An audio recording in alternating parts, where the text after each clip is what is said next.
Thailand போகாமலே இப்போ authentic Thai massage espa a family rejuvenation centre, Chennai and Coimbatore. AIADMK தலைமை அலுவலகத்தை OPS தரப்பு அடித்து நொறுக்கியதாக எடப்பாடி பழனிசாமி குற்றம் சாட்டிய நிலையில் அதற்கு ஓ பன்னீர்செல்வம் மறுப்பு தெரிவித்துள்ளார்.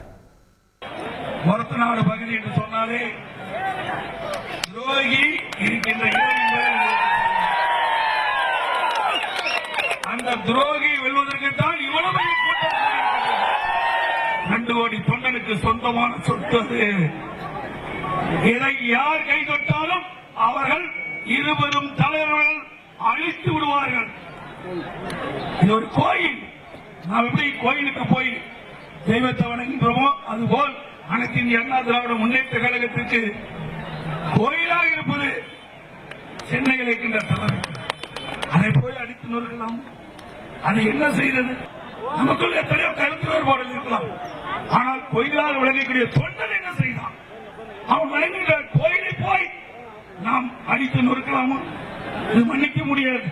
மன்னிக்க முடிய குற்றமா? மன்னிக்க முடியுமா? சொல்லுங்க. உங்களுடைய சொத்து.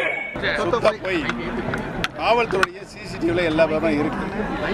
நாங்கள் வருவதற்கு முன்பாகவே நடந்த வன்முறையை யார் செய்தது, யார் தூண்டிவிட்டது அப்படி என்பதெல்லாம் ரவுடிகளையும் குண்டர்களை வைத்துக் கொண்டு அவர் நடத்திய வன்முறை வெறியாட்டம் தான் அது.